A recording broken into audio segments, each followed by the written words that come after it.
député. La parole est à Monsieur Jean-Louis Masson, à Monsieur le ministre de l'Économie et des Finances. Merci Madame la Présidente, Monsieur le ministre, mes très chers collègues. Monsieur le ministre, je souhaite appeler votre attention sur les difficultés que rencontre la filière Grande Plaisance en région Provence-Alpes-Côte d'Azur, et j'associe ma collègue Geneviève Lévy, députée de Toulon, à mon interpellation. Pôle d'excellence dans le tissu économique local, tant au niveau de l'attractivité que du nombre d'emplois créés, cette filière doit faire face à de grandes difficultés. Véritable gisement économique sur le territoire avec plus de 8000 emplois, 100 millions d'euros investis dans l'outil de travail. En 10 ans, l'industrie nautique de plaisance est devenue une source d'activité considérable pour les TPE et PME. Or, cette filière doit faire face à de grandes difficultés. Ainsi, les chantiers navals de la région sont déréférencés, à l'instar de Monaco Marine ou Composite Work à La Ciotat, qui vient de perdre la construction d'une unité de 152 mètres à laquelle sera réalisée en Espagne. Force est de constater que notre industrie ne fabrique plus aujourd'hui de yachts ou de super-yachts de plus de 30 mètres.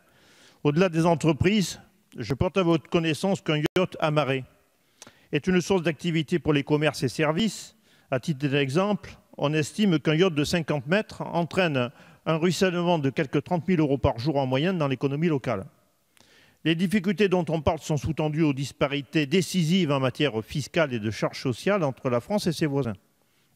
De ce fait, la saison 2017 se solde par un manque à gagner de plus de 200 millions d'euros sur notre littoral de Marseille à Menton. Perte de chiffre d'affaires dans les chantiers de réparation, perte économique hôtels, restaurants, places de port, services associés, lubrifiants, carburants, etc.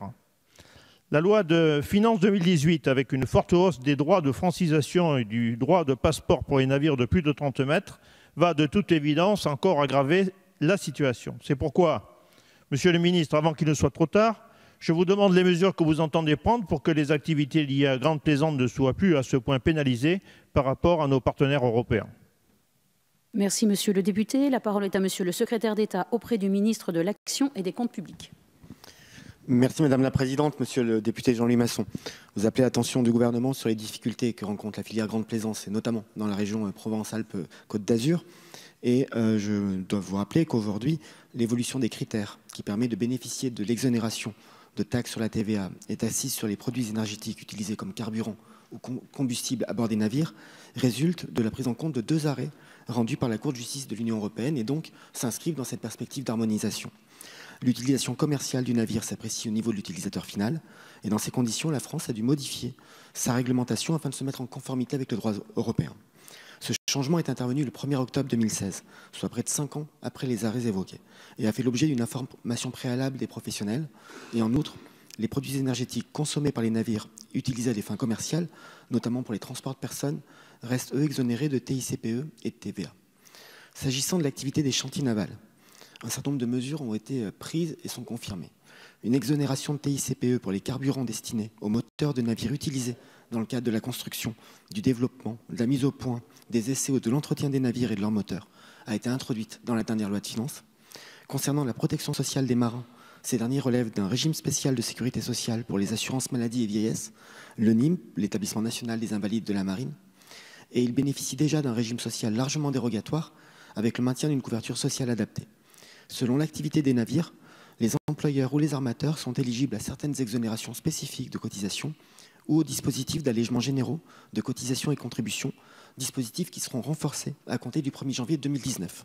À compter de cette date, ces allègements prendront la forme d'une réduction permanente de cotisations sociales de 6 points pour les rémunérations n'excédant pas 2,5 SMIC et du renforcement du dispositif de réduction générale des cotisations et contributions sociales étendu aux cotisations chômage et complémentaires retraite. Ce renforcement vise justement à favoriser l'emploi et contribuer à la compétitivité de nos entreprises, y compris et justement comme vous le soulignez dans l'industrie nautique. Merci Monsieur le ministre. Monsieur Masson. Oui, merci Madame la Présidente. Merci Monsieur le ministre. Je voudrais simplement vous rappeler que notre région a vécu pendant longtemps de la marine de guerre. Elle a assuré une transition économique vis-à-vis de la Grande Plaisance notamment. Vous faites référence à l'arrêt européen concernant la taxation, vous avez raison. Cela étant, l'application de la France est ultra rigoureuse en la matière, ce qui n'est pas le cas de l'Italie et de l'Espagne, donc deux solutions. Soit la France doit être rigoureuse sur l'application de cet arrêt européen, soit il faut faire pression sur l'Europe de façon à ce que l'Italie et l'Espagne appliquent également cette surtaxe, de façon à ce qu'effectivement on soit dans une concurrence équitable entre la France et ses voisins méditerranéens. Merci, monsieur le député.